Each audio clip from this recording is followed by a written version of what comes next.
même. T'imagines si un jour on pouvait se promener avec de l'antimatière dans une boîte comme ça? Des fois, t'as vraiment des questions bizarres, toi. Hein.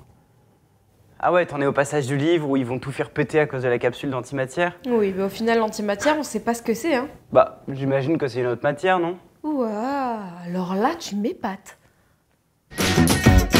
Bon, t'aimes bien les jeux de construction? Bah ouais. Enfin, faut voir lesquels. Alors, je te prends un peu de protons, je te rajoute un peu de neutrons avec, voilà mon petit noyau d'une taille 10-15 mètres.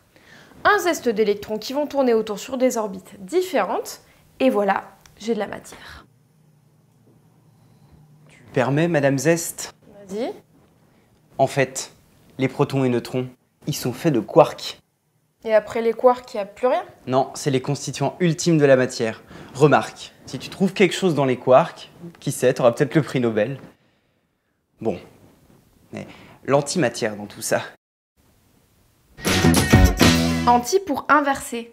je vois pas où tu veux en venir. Miroir, mon beau miroir, suis-je toujours le plus beau? En fait, l'antimatière, c'est comme voir de la matière dans un miroir. Tout est inversé. Ton électron qui est négatif ici, Ok, il devient positif là? on l'appelle même un positron. Le proton devient un antiproton, le neutron un antineutron, et ainsi de suite.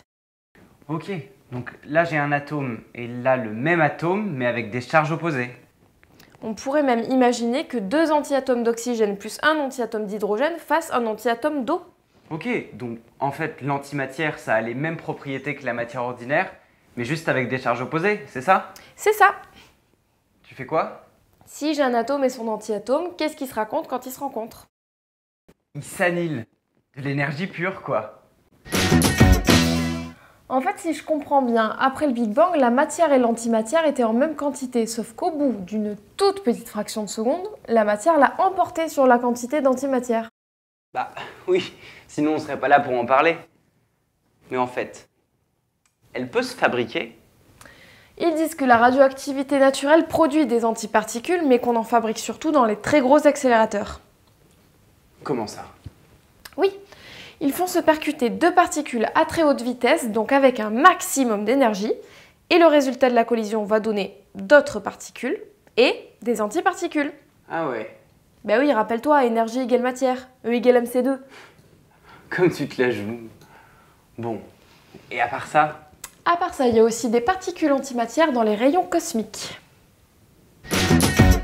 Bon, du coup, ce qu'ils disent dans ton bouquin sur le stockage de l'antimatière, c'est du bidon.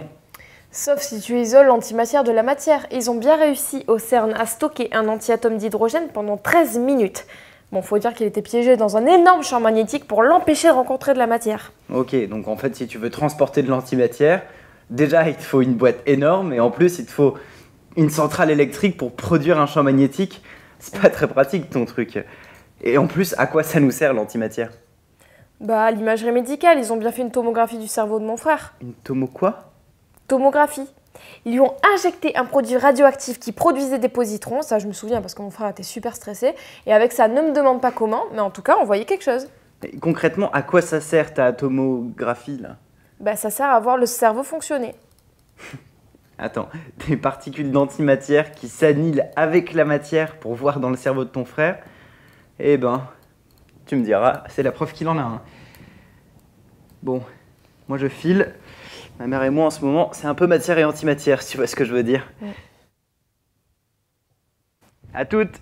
Salut!